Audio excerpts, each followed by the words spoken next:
Good morning, afternoon, evening, everyone, depending on where your geographies are. But for anyone that's new to these town halls or new to MCJ, we just do these once a month.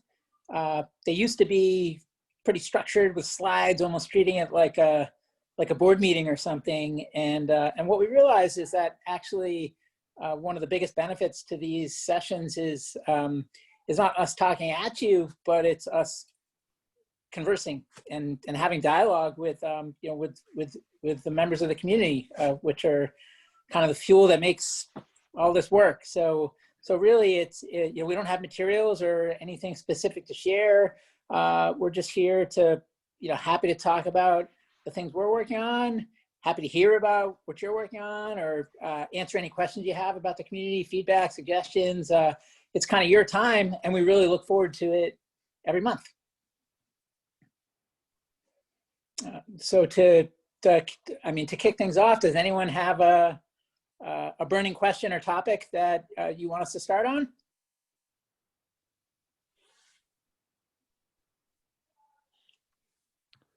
Well, I've got a couple questions for, I guess, group generally, but Jason as well, just around the fund and how that's, obviously been following along on process for getting things up, but now that you're sort of entering or approaching the operational or allocation phase, what are some of the activities? What are some of the sort of needs, or what's, I guess, just on your mind about the next 90 days for that and for you? Yeah, so well, for anyone that doesn't know, we are just in the tail end of standing up a small climate tech fund that's going to write 100 to 250K checks in several climate tech companies every quarter, which is a lot.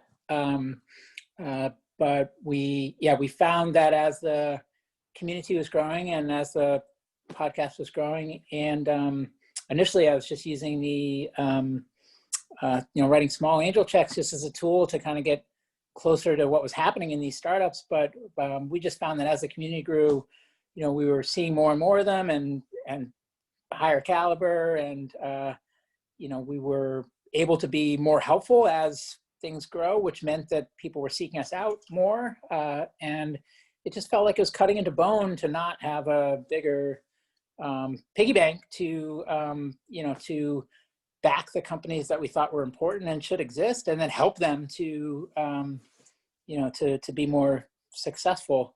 So this is a new phase. I think that there's content will continue to be very important to us, so that's something we'll continue to invest in for sure. Community is critical to us, and that's absolutely something that we will continue to invest in for sure. And now we're introducing a third leg of the stool, which is capital. And technically and legally, it's a separate vehicle and entity. Philosophically, though, like in my mind, in Ty's mind, like it's all kind of one. It's MCJ. We have content, community, and capital. And also, I mean, we are definitely coming at this from a mission first place. So, we're not just, we're not going to play favorites or anything as it relates to like whether we're invested in something or not. Like we want to help everybody. A benefit of having us on someone's cap table, though, is that we'll just know more about what a company's doing and know more about what their needs are. So we'll be able to be more helpful just because they'll be more top of mind. But our intent is to help everybody stay objective, stay neutral as it relates to the community. Like we just want to address climate change together. But then over here, we'll have a pool of capital that we can invest in companies that we that we think are have big potential to address climate change. What else can I tell you? So it's important to us to figure out how to keep up, because it's just me and Ty, so that's going to be too much for just me and Ty. And so we'll have to think through, kind of how to staff for the community and then how to staff for the fund. But there's easy stuff we can do. Like Ty is going to big chunk of his time is just like podcast operations. So we want to get a pod operations intern to do a bunch of that stuff so that he has more cycles. He also does a bunch of scheduling, so we can get like an outsourced EA for not that much, and then that'll free up a bunch of his time too. But I think, as things scale, I can envision, having the things we're doing in the community are so important that ultimately I think there should be a team that is doing that. And we want to make sure that the community thrives. It's what even gives us permission to do any other stuff like investing. And at the same time, we want to make sure that the fund gets the attention it needs and that we're good stewards of capital. So we don't have a lot of answers today for exactly how we'll do it, but I think we're starting in a place that's like aggressive but manageable, and gives us a lot. The nice thing about the structure is that each quarter is a new fund, which means you can tune the strategy as you learn. So if we can't keep up with the pace, for example, we could write bigger checks and do less of them. That's an easy thing.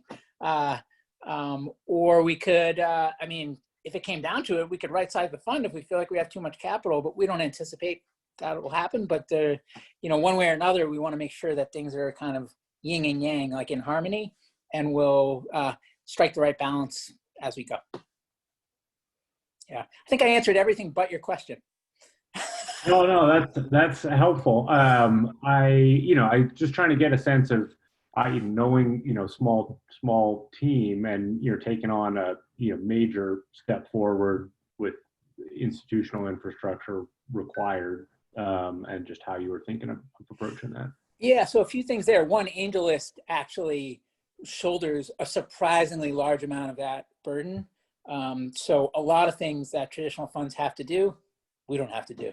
So because AngelList does it and they're great at it and they do it for a living. So that's one thing. And then another thing is just given the perch and what we see, and the Climate Tech Startup Series, and the pod and the community, and just and then all the relationships we have. And we've more or less been operating at that pace, like with my small individual angel checks. So in a way, we're just doing what we've already been doing, but just writing a little bigger checks. But well, yeah, I think there'll be some learning, and rather than lurch and starting to staff up, right away, I think we want to get a few quarters under our belt and see where our gaps are and what we need. But like getting some interns, for example, that's an easy thing we could do, and actually one additional head, since Ty's doing most of the work, it essentially doubles our operating capacity. So it doesn't take too much to make a big difference at the levels that we're playing at. We just kind of need to figure out where the biggest pains are, and we'll learn that as we go. But believe it or not, and maybe you talk to me in a month and I'll have a different answer, but I think we've got it. I feel pretty good about it, and in my gut, it feels like the right thing, and hugely excited about it, and think actually that there's ways to do it where it ends up benefiting the core community a tremendous amount, and vice versa. And I think it'll be tricky, like anything, to sort through it and do it right. But but most important things are. Hey, Jason, I'd love to ask one more question related to the fund. And so just to kind of get a better sense, or get more kind of qualitatively familiar, I was wondering if there are any funds or outfits out there that you could kind of compare what you're starting to in terms of philosophy, or something close to an investment thesis, or like strategically. If there's anything that you could think of that's kind of close to what you're doing, or if yours is, pretty unique based on MCJ. I don't think that, if you can find one, I'd love to hear about it, but I kind of don't think so. People ask me, like, are you building a media company, or are you building a fund, or are you building a nonprofit? Like, what are you building? And the answer is like, it's MCJ. Like, it's its content, its community, its capital, its impact as a North Star, but it's a fundamental belief that, if you want to have the biggest impact over time, then at least from a fund standpoint, how will I know if I'm being effective? Well, I want more and more of these companies to exist and channel more and more capital into climate. Well, that only works if you deliver returns along the way. So they're correlated. Even if you're prioritizing impact, you need to deliver the goods. but it's a balance. I mean, there's aspects of like a first round capital or an Andreessen Horowitz that are relevant as it relates to, kind of connective tissue and value add beyond capital. But it's not just that, because I think the stuff we're doing on the community side is really unique and special. And one of the nice things about the rolling structure is that it's a lot more flexible, and it makes me break out in hives a lot less than I'm like becoming a VC, and makes me feel more like an extension of the things we're already doing with MCJ. And because it's a flexible structure, you can kind of make it your own and mold it in ways that you can't with a traditional fund. And therefore, it gives me confidence that we can kind of figure it out. But it feels like pioneering. It feels like there's not a lot of role models to look to or things like that. In fact, I've found in recruiting LPs that the more experience someone has with a traditional fund, the less intuitive the rolling structure is. Once they get their brains around it, they get really excited about it. Not all of them, but a lot of them. I mean, there's, I think, 15 VCs who are personal LPs in the fund, but it is quite different. And so, if you want to find people that are experienced scaling this kind of structure, you're not going to find it because it's new. You've spoken to the LPs adding value. I'm curious, whether you can be specific or not. That's not really the question, but what type of use cases or case studies do you think might come of it based on the network that's embedded within the fund with the LPs? And then I'd also be curious, like, how many of them are making the bet because climate change is the driver, and how much of it is purely for making money? Yeah. Let's see. Well, on the connective tissue part, if you think of the MCJ community, like we started with the podcast, but I think pretty early realized that the community was at the center, and that, what we want to do is be a vessel to provide like picks and shovels over time to help the community be more impactful on an individual basis and collectively. I kind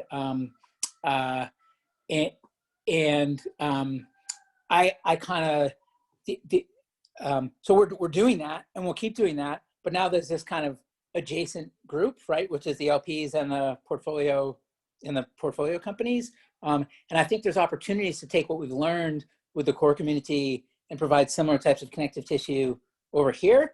But I also think there's some opportunities for crossover, and that's where we get way different than any other fund. And I don't know what that looks like, to be honest. But for example, there's so much expertise in the community. So, like, could that be leveraged somehow, either before an investment or after investment? I don't know, right? But it's an interesting thing to think about. The portfolio has, clients that fit a certain way. Are there those types of clients in the core community? And would that be valuable? Are there people in the core community that are starting companies that might want to join the portfolio? I know there are, right? And then how do you build those bridges across? And there's some sensitivities. Some LPs, for example, are itching to get more involved, and others are passive. And they just, they don't even want people to know, they lay low. Like they just kind of, don't like to, don't like to have their names on things and stuff like that. And then there's others that are like, want to learn, want to get closer to the action, want to help, have relevant skills, right? And would love to get, to engage with companies that are that are here. And then same thing on reporting. I'm really transparent about like how we've been building the community and the journey, and philosophically we want to do the same thing on the fund side. But different companies will have like different information that they don't feel comfortable broadly sharing, and we need to respect that, right? That's the same that if anyone here was a company that was in our portfolio, would expect us to honor their wishes as it relates to information sharing. So we need to balance that. So it's all going to be like, we're coming in with kind of like simple, straightforward, not a lot of bells and whistles. We don't want to have too many features at launch kind of thing. And then we'll kind of iterate as we go. But I think one thing that does make us so excited about the fund is the community. And one of the things that, that makes us so excited about the community is the fund. It feels like they are really nice complements to each other. And similar, I guess, your last point on the LPs, you know, I mean, some of them are publicly announced, like you know, a bunch of relevant CEOs, you know, Arcadia Power and O-Power and, you know, a few others that we haven't announced yet that will soon, that are relevant, and people that come from traditional tech who have consumer product backgrounds and data science and AI backgrounds and robotics backgrounds and SaaS backgrounds and founders and different class of investors that could be follow-on capital for companies in the portfolio. So a lot of it is the same caliber of people as the guests. And in fact, several MCJ guests are LPs. So that's, you know, it kind of, you know, and then there's the Climate Tech Startup Series, right? So everything feels like it's self-reinforcing if we do it right. But again, you know, you can have a great story and execute poorly, or, you know, just because we see it doesn't mean we can actually make it so, but we wouldn't be doing it if we didn't believe that, you know, that these things will, you know, that the sum of the parts will be greater. What is it? That the whole will be greater than the sum of the parts. Hey, Jason, I'm personally super excited, like you, about these are the community and capital. One thing I was curious about is, like, a lot of traditional sort of funds, like, or at least VC funds, like, we get the capital first and then build a community. And I was curious, like, as you sort of pointed out, you guys built the community and, like, you guys have been doing a great job at it. So as you guys sort of grow out the fund, what do you think with the core expertise within, like, the fund operations that you think you guys will build upon, and relative to, you know, the expertise that you might be able to get a lot from the sort of broader MCJ community? Well, I think it's like crawl, walk, run. I mean, one of the reasons we're not leading deals out of the gate is because we have a small fund and can't afford to have an in-house team who can do deep technical diligence in areas we don't understand, right? So, you know, we're doing little checks into rounds that you know, that have, you know, leads who presumably have, you know, bigger teams and do a lot more diligence on areas that, you know, we don't have the cycles nor the expertise to assess. We do our own diligence, right, on the things that we can understand on, you know, like, do we believe in the team? You know, do we understand intuitively the story and what they're trying to do? Do we feel like it's, like, playing to the trends, and that if it's impactful, you know, if it works, it can have a big impact and build a big company?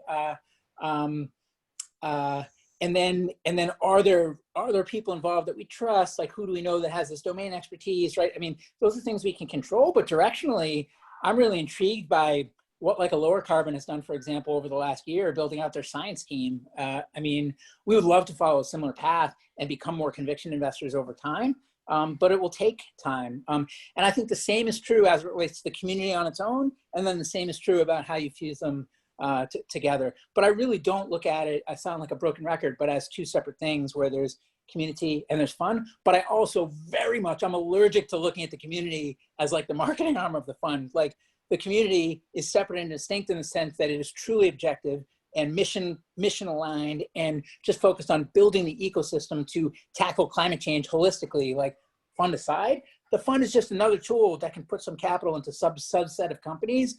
But as MCJ overall, like, we want the space to win. We want all the companies in there to be successful. We'll help everybody. We'll have everybody on the show. Like, you know, we're not. And in fact, that's one real thing that's really important to me. If we had done it the reverse, where we, like, had capital and then tried to, like, build a community to differentiate your capital, one thing is it's not authentic, right? It's not coming from an authentic place. We didn't set out to raise a fund. If you had asked me when I started this journey, I would have thought that I would end up building a company. It just so happened that this is such a systems problem that I was having so much impact as connective tissue that I thought I could have more impact working across than working within. Then I started angel investing just as a way to learn, but it all kind of happened organically. And then it was like, oh, wait a minute, this angel investing, like, we could be doing a lot more of it if we had a bigger pool of capital. And we're seeing more and more great companies, like, you know, with every passing week. So what do we do about this? Because this is cutting into bone. And then if we had the capital, you know, we could have a management fee. If we had a management fee, we'd have a budget. If we had a budget, we could double down on this connective tissue and community, and we could have a greater impact, right? But it wasn't like, I want to build a VC fund, so let's start with a community and a podcast at all. Yeah, that wasn't my intention of asking a question. I was just curious. Oh, and I didn't mean that in a, you know, combative or accusatory way. But finish your thought. Yeah, no, just because this is an exciting model, because, like, one, you have the authenticity of the community, but then like it's just like the ways you can sort of build expertise and just like learn really exciting stuff is just like unprecedented. So that was my main thing.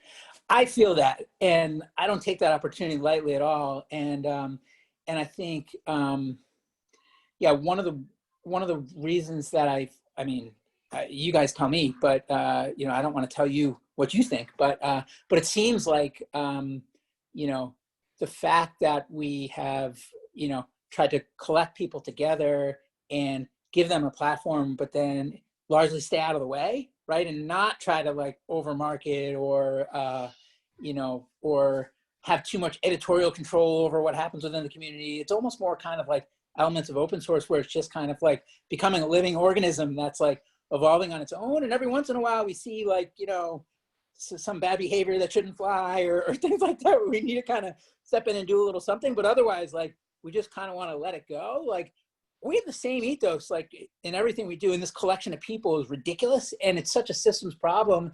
And even the capital, putting little checks into such a broad stream of companies, like, we're just going to be in this ridiculous, like, unique perch to have a big role, I think, in facilitating the transition and helping us get there collectively more effectively.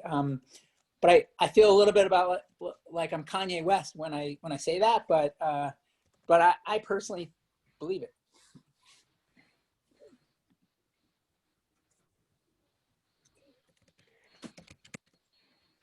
Has the process review or the process summary of the Project Chamath, the follow-up blog post or whatever, what's the status of that? I participated in the actual project itself, but not the follow-up. I'm curious if there's going to be any content on that front. I have not heard a peep from that. So when we first submitted it, he gave some timeline for when he expected to get through the applications, and I remember it being a ways out, especially I think given it's January. Was it January? Yeah, when his team will circle back with the submissions. Yeah, so I think that answers that.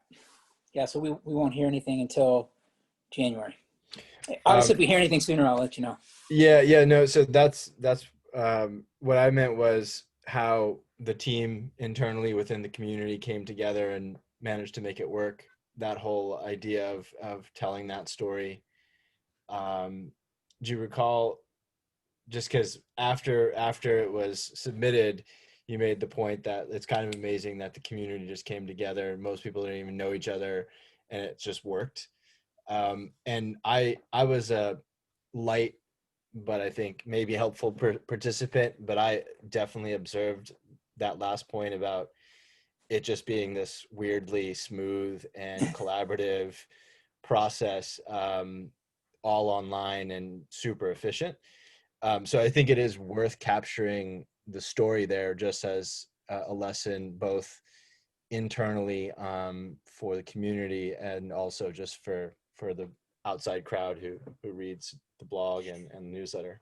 You know what's a shame is that we did a Clubhouse chat where we had some of the core members of that group come, and it was like a panel discussion, but it wasn't recorded, which is a bummer. And that was right when it was fresh. I sure wish we had that recording, because I think that's a great idea. It's a shame that it's a little stale now in terms of not being as fresh, but it's not that, we're not that far out.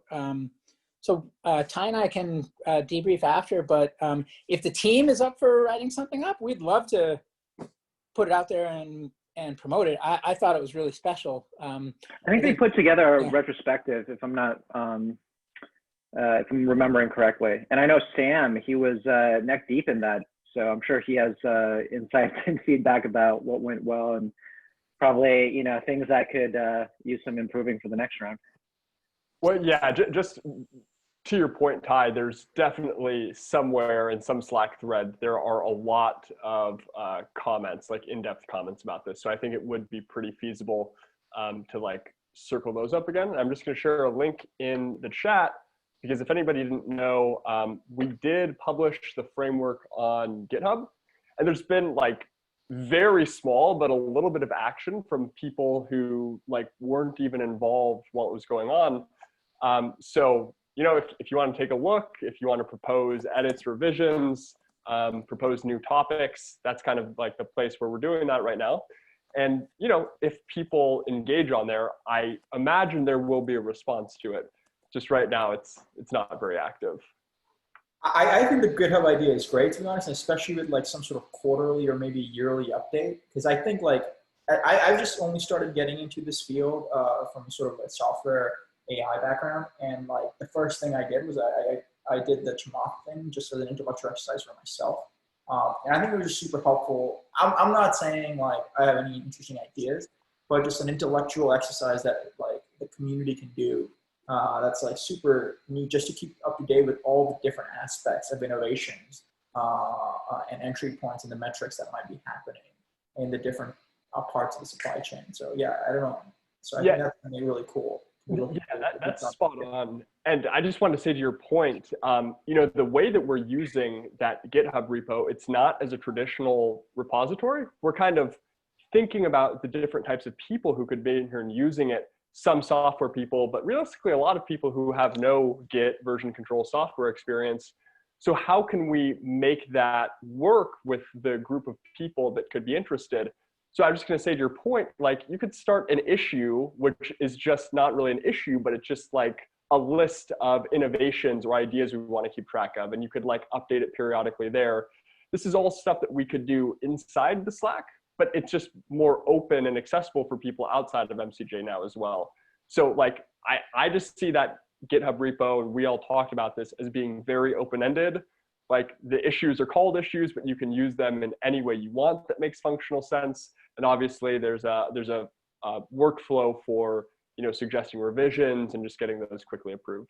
So yeah, this is a stupid tactical point. Feel free to ignore it. I just thought of this because you brought up the idea about like making it open to people who don't have like Git experience.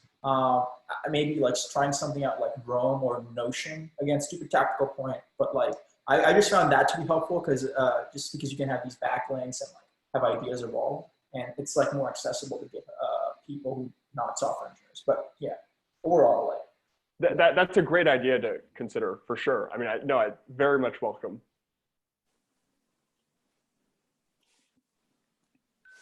Yeah, and one of the things we try to do is when we find like little like pockets of lightning in a bottle, like that Chamath project, for example, in the community, we not only think about how to put them on a path where they can thrive, but also how we can pull out the learnings from that and educate and encourage and and excite others from the community to take those learnings and apply them to other places as well, and then set those on a path and then stay out of the way, right? And so we just kind of try to find those opportunities, and that could be through writing a blog post summarizing your efforts, that could be through hackathons, that could be through a number of different things depending on what it is. But yeah, when we think about like the community growing, I think there's some stuff that we'll just kind of build, but a lot of the stuff is stuff that we'll see you guys doing that we think is awesome and want to help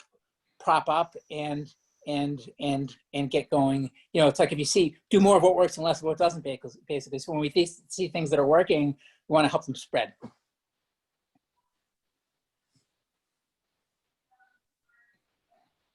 Hey, Jason, I'm curious.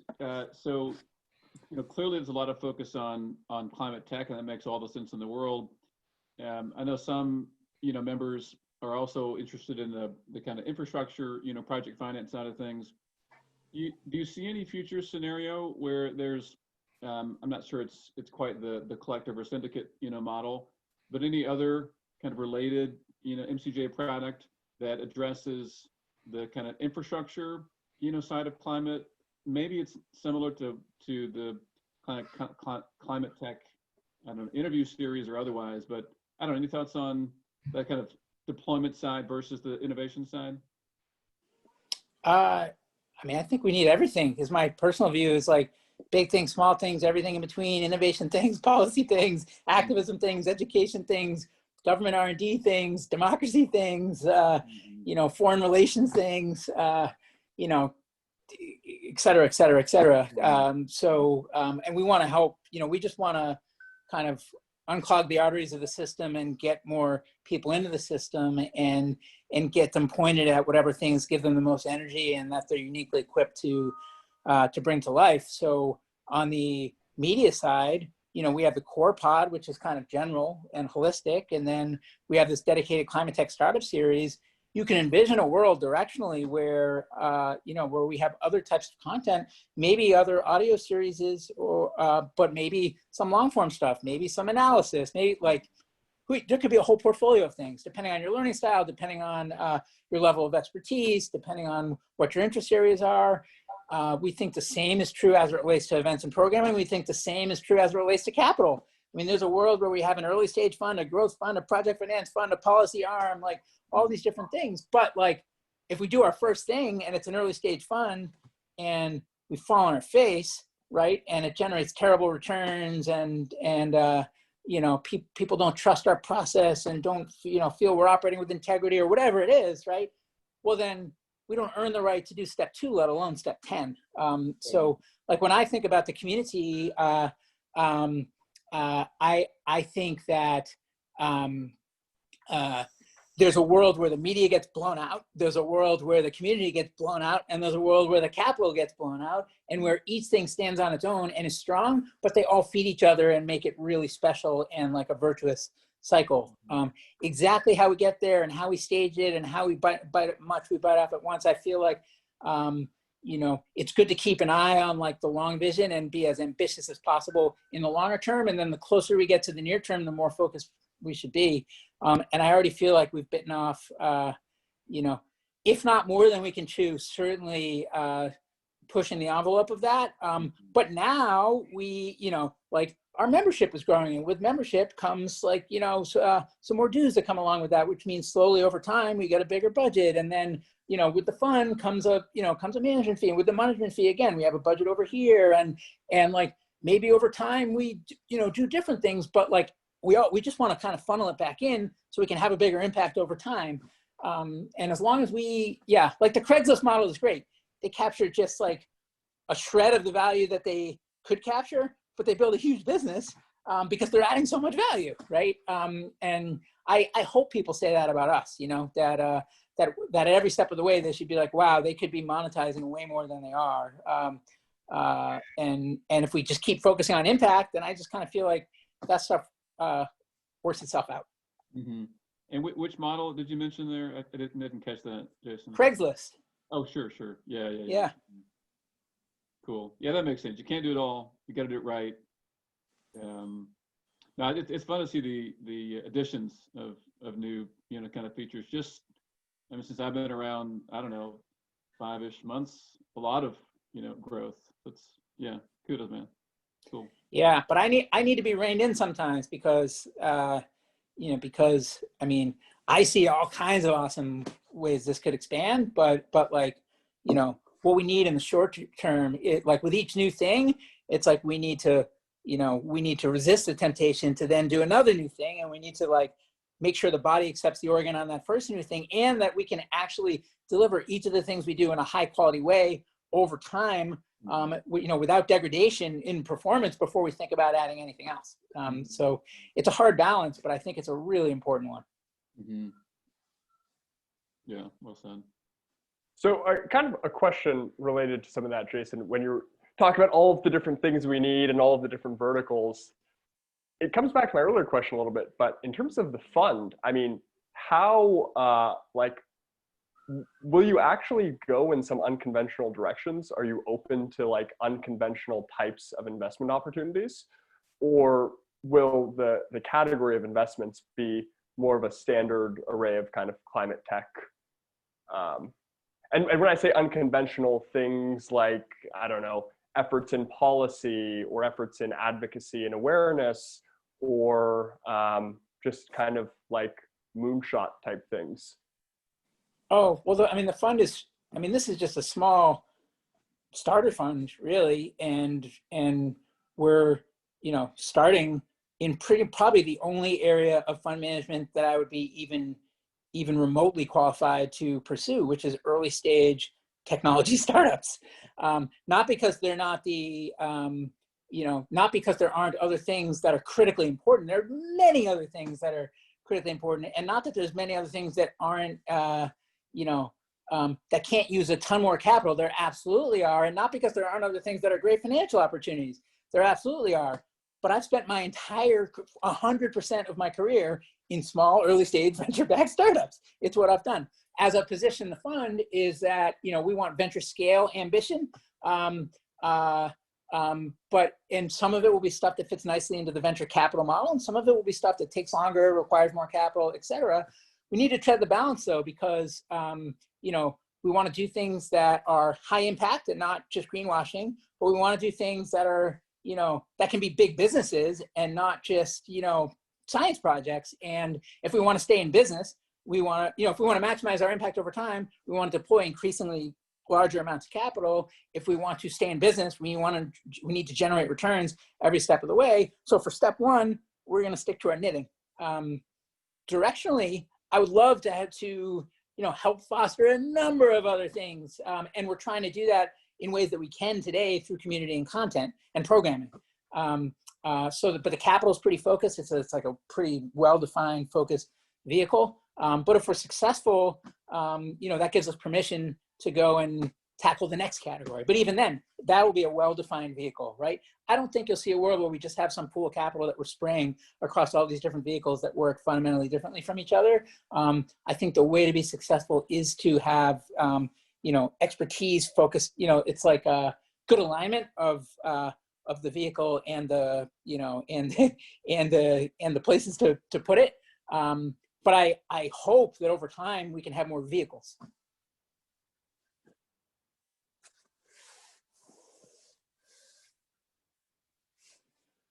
I did see some questions in the comments, which Ty, you were supposed to be staying on top of. I'm just giving you a hard time. There was one question, I think I saw it on where is it? If the community, Rushank had a question on a non-fund related note, curious if the community does group courses or book clubs, and that this feels like a super fun course. Is anyone part of the study group in Slack? I think because there is some type of book club initiative. Ty, am I crazy? No, you're right. There's one explicit study group, as you said, and if I'm not mistaken, it's being led by Amy Wang and one of her friends named Gareth. And so they do that fairly regularly. And then there is kind of an ongoing, almost like learning seminar that you can find in community chat. And both groups, they cover just like a wide spectrum of different topics, everything from storage to kind of diversity inclusion within kind of the climate space to, political activism. So lots of things happening there. But if you're interested in kind of opportunities to do that, just feel free to DM me and I can connect you with the leaders of those groups.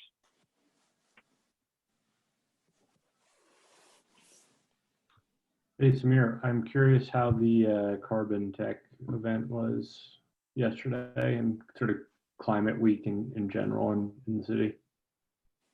Yeah, so I would say from my perspective, I didn't participate too much because I have a bit of Zoom fatigue, but our event was good. It was well attended.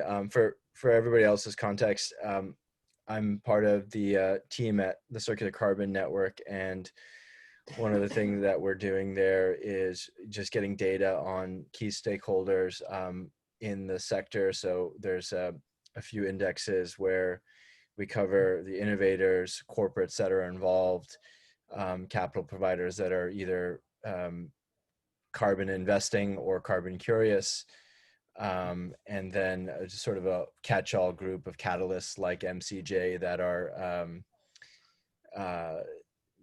helping serve all the other stakeholders.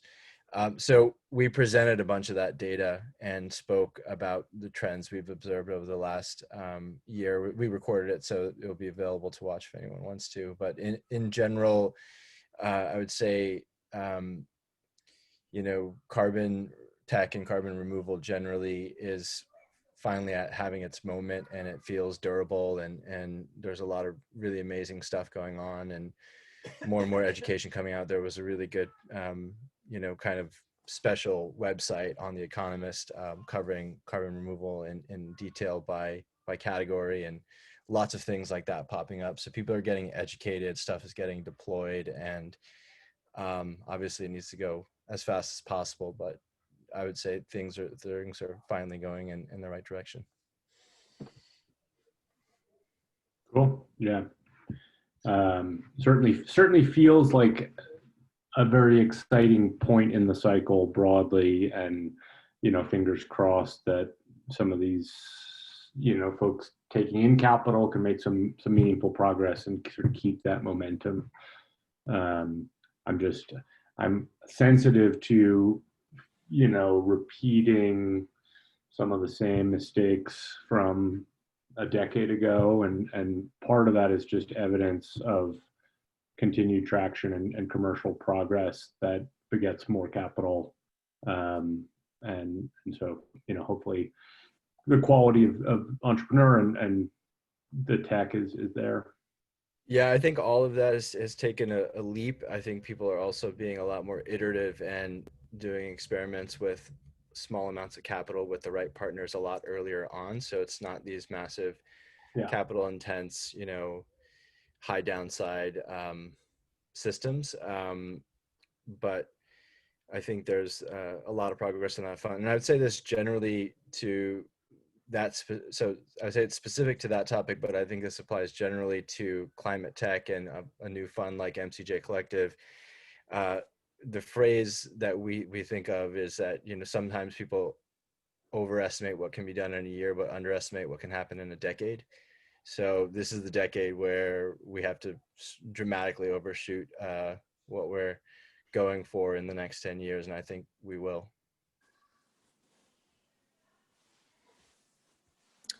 Hey everyone, I just wanted to take the opportunity to introduce myself. Just joined the community this kind of like last couple of weeks. And so I just wanted to thank everyone here, especially Ty and Jason, for what you're doing. I've sort of spent the last several months letting myself ramble and just learn without any particular focus, just kind of learning things. And I've recently, as per a recommendation from someone else in the group, finished Rewiring America by Saul, which really helped to simplify my focus.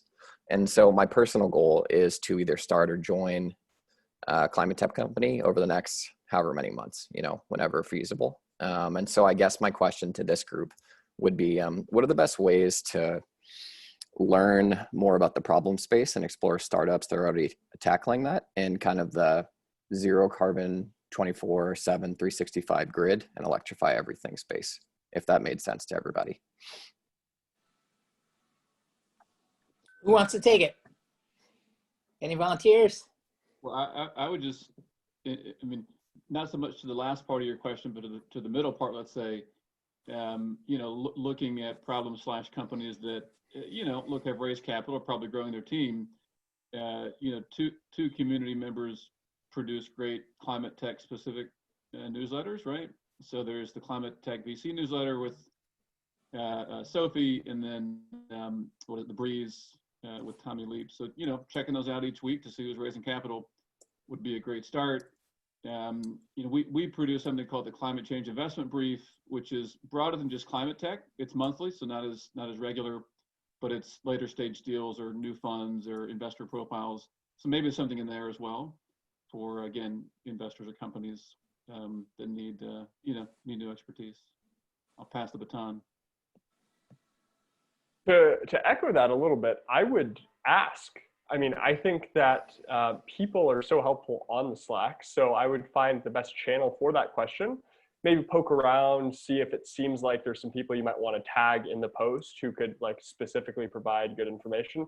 Yeah, and then just ask. And I think people will help. And there've also been some. It's kind of hard to track these down sometimes, but there've been some good, almost repositories of information across the space that have been shared over time. So I'm posting a link to one in the chat right now. And I feel like, as Chris was saying, there are others like that, whether they're newsletters or blogs that people have done. You can look through and find questions where people have asked, what is a great list of organizations or efforts related to this? And then somebody will poof, you know, share a great list of it. So I think it's there if you ask. Yeah, I mean, those are certainly great sort of initial steps to get your arms around the universe of potential companies, you know, who are out there. I think, you know, complementary to that, really honing in on what you think you could bring, you know, to, you know, if this is a post-Series A company, you know, looking at the typical challenges or the typical sort of hiring needs. Maybe that's when they're really scaling up a business development organization, or you know, functionally having a clear, you know, awareness of what you want to be doing, and then, you know, what you think you can do, and then broadcasting that. I think there's a difference between folks, you know, companies that are sort of actively hiring for very specific stuff, and then being opportunistic and saying, oh, well, I could really use a talented, you know, partnerships person here actually, and you can be proactive that way. I would also think about customers that you're interested in solving a problem for and creating a better experience for, and kind of going in reverse from there. I find, I mean, there's people coming from a lot of different places, but the ones, just based on where I came from, I see a lot of people coming from traditional tech, software, things like that. And there's still not a great way for those people to kind of find their spot. So, I mean, our community helps. And I mean, we get a lot of positive feedback that people are glad it exists and assists on their journeys. But I think there's a lot more that could be done. It's just a question of whether we do it, whether someone else does it. Yeah, and I haven't even necessarily defined like what are the right things that would address that. I mean, it could be a fellowship program where someone, you know, has a year to, you know, to go, or like a co-op program of like, you know, rotating through, you know, 4 quarters of 4 different climate tech companies or something. I don't know. I don't know what it is, but it feels like there's opportunity there, whether it be for MCJ or for anybody else. Well, are people up for a little bit of a tangential discussion related to something open-ended? Sam, I want to add something since James mentioned he's looking for a job in the climate space. This has been an issue, like Jason said, in connecting all these companies. One place is trying to do it very well, and they actually have a good start, is Climate Base. They're partnered with Project Drawdown, and they have connections with many companies within the space, and they do a lot of job postings through their website. You actually could do a search through there. So that's like a very explicit resource if you're looking for a job within the space. And then, you know, a lot of what everybody else said are also great resources, especially if you're independently trying to build something yourself. But sorry for the interruption, Sam. No, it's okay. I almost shared a link to Climate Base as you were saying that. I'll post it right now. No, I was just going to ask, I mean, I don't know how long people are interested in staying, but there is something related to the problem of helping people get involved and kind of on board in an actionable way. I've been thinking about something in that direction, so I just wanted to know if people would be interested in going there, but that would also like hijack maybe 10 minutes of the town hall. So I wanted to float that first. Well, we've got 10 minutes left. So before we do, is there any other burning questions that people have for the general town hall before we turn it over to Sam to bring it home? Guys asked a lot of questions, especially on a Friday afternoon. All right, Sam, take it away. All right. So reflecting on what happened with Project Chamath and how that came together with people in the community and how people were like really collaborating and taking actionable steps together. And also reflecting on how climate change makers kind of seem to spin out of MCJ almost. And for people who aren't familiar with climate change makers, my context and understanding for it was, you know, people who were in MCJ started a community focused on mobilizing peers and people like us to volunteer for important climate candidate election campaigns. And so what they did is they started a new Slack, and you go and join that Slack, and there's an onboarding process where they help you match with a volunteer team for a certain climate candidate where you can go and take actions with that team. And it felt really organic. Like it just feels like a spin out. That's why the word that's coming to mind. And the other thing the other touch point for me for this is I was listening to, I think, Jason's podcast with Matt Rogers, where he was talking about being at Apple at one point, and he was talking about so much of the world's, immense talent being focused on like how to get, Fruit Ninja to work, as opposed to the really big problems where we need a lot of brains and attention. And so my mind just started thinking about, this problem of people who do want to contribute more and people who want to do it in a meaningful, actionable way and, avoid the pitfalls of greenwashing. How could you help match those types of people up with opportunities that are a good fit for what they can do and for what they can provide? And it's things that are really interesting for them and things that they can grow from as well. And where this was taking me is, I was thinking if there could be a community either in my climate journey, maybe a separate Slack group, not necessarily even Slack, where, people who are working on very early stage projects, like more at the conceptual, more like, prototyping, going up to MVP level, people who are just interested in like, sharing startup ideas, for example, a place where they could congregate. And then you could almost imagine the channels being different projects that people are working on. So, if you're coming in as a software engineer, or if you're coming in as a UI designer, or if you're coming in as like a scientist, and you're looking for a way to like get involved, of this would effectively be, you could take a look at some of these projects that are collaboratively happening in kind of a similar to a Project Chamath way. You could check them out, you could read about them, and then you could just like jump in with a team, which is, asynchronously working on something like this. And so that brings a lot of questions to mind and a lot of potential problems, like, do you do it open source? Like if, is this nonprofit, is it for-profit, whatever. But, aside from those questions, just more I think the value there would be making it more feasible for these early stage types of conceptual prototype things to get going, and then matching people who want to work on this type of stuff to places where their skills can provide a lot of value and get a lot out of it. So that's the hijack thing I just wanted to share to anybody and see if anybody had thoughts on that.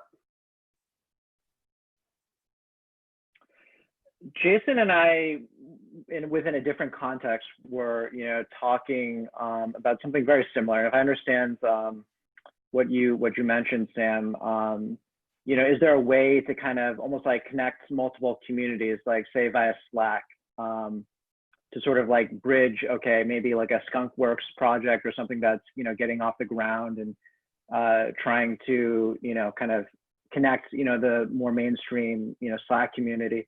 I've been thinking about that a little bit because I know that Slack specifically allows for, I think, you to share channels between different orgs.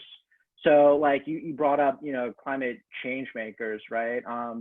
We could certainly create, a channel for them, to have their own space to, collaborate, but maybe there's some compelling reason just to connect those two Slacks. So there's kind of a shared channel, and it's kind of like a, bridge between two buildings.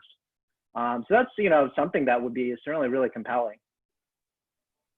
Jason and I, we were talking about that within the context of, portfolio companies. And, I was like kind of just thinking, oh, wouldn't it be cool if, okay, you're a portfolio company, but, why not leverage the expertise and, all the kind of, brain capital within MCJ by having some sort of shared channel within the MCJ Slack. So it's definitely an interesting thing to think about. I say this while being cognizant of the fact that that might be like a premium feature, and we're kind of winding down our remaining maybe days to, rolling back to the basic plan. So I don't know, something to think about. Yeah, I had a very similar thought that concept really applies well within the context of a portfolio. And I think there are some firms who do that well in terms of being able to, catalyze synergies and facilitate that. And a lot of the big the corporate venture groups try to do that in the context of their own core businesses, and frankly are not good at that. And so just something is an idea, this has been tried before within the portfolio context, and there's probably some lessons learned to be gleaned from that. And Sam, I quite like the idea, especially in the open source context. Obviously that sort of limits, potentially how the focus of the substance, but leverage, those inherent communities that have been developed around open source and figuring out a model to apply that specifically here, I think would be a big value add. Yeah, and I would just add two things there is like, one, I think Project Chamath is almost like the lean prototype version of what I'm talking about, and anybody could do this already, whether starting like a private DM group or just starting a private channel in the Slack where, like after one of the startup idea jam sessions, a few people could come around and coalesce around something, or like, oh, like we really want to like start working on this. Correct me if I'm wrong, but it seems like it would be pretty feasible for them to just like start a new channel with that project where they could just bump in, they could post updates, that could be like their main place for collaboration, their kind of spine for collaboration. So like that is the really simple version I'm thinking about. You could just have plural versions of that. And then I think, about the open source thing, you could have private companies, you can have private startups, which are also open source. It's just like, I think it gets complicated at that point in certain ways, paying attention to if you're starting new things and, if you're thinking about equity or anything else, like, I've had multiple conversations and there's things where that doesn't always go well. So as a community, like, that's like becomes more difficult if it's not really open source, but it's just a design complication.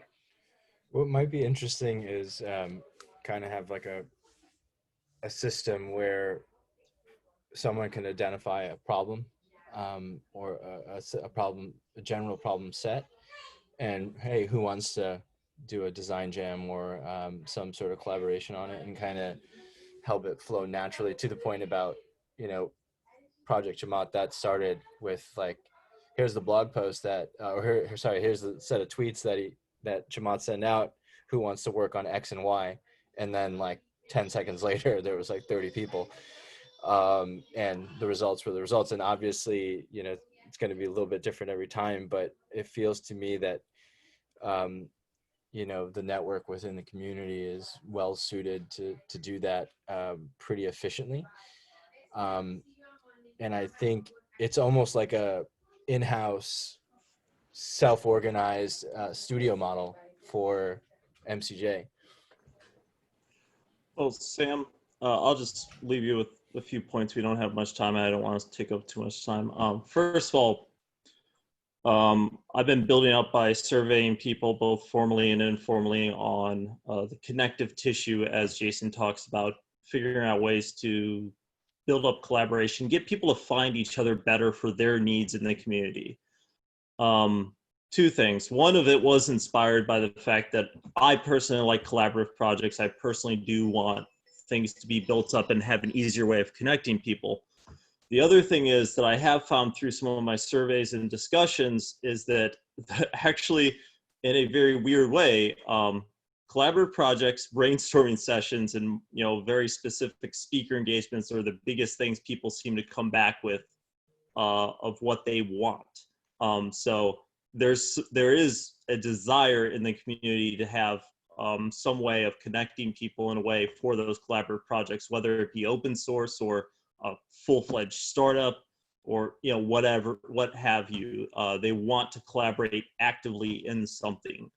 So there certainly is a case for the community wanting that from my surveys so far. Just want to leave you with that.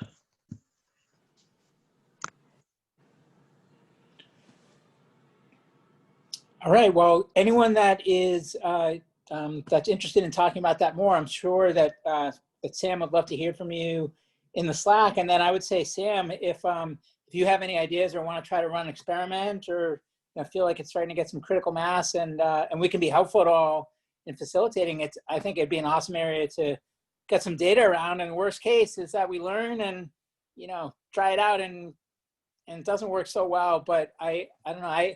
I personally, I love the culture of experimentation where we're not afraid of failing. We just, if we have something we think would be interesting to learn about, we try it. And then, no matter what, the learning will be valuable and we can apply it to the next experiment that we run.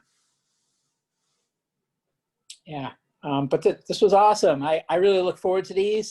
Sorry, I'm not as energetic as usual. I'm just kind of running on fumes and now need to rally to go take my son to his sports thing. But yeah, I learn a lot every time. It makes me feel more connected to the community as well, even though you guys are just a small subset of the broader community. I think it's awesome just getting the FaceTime like this and, kind of the human connection instead of just Slack all day. So reach out anytime if we can be helpful at all. And we'll see you next month. Have a great weekend. Great weekend. Have Thanks, a great everyone. weekend. Thank you. Have a good one.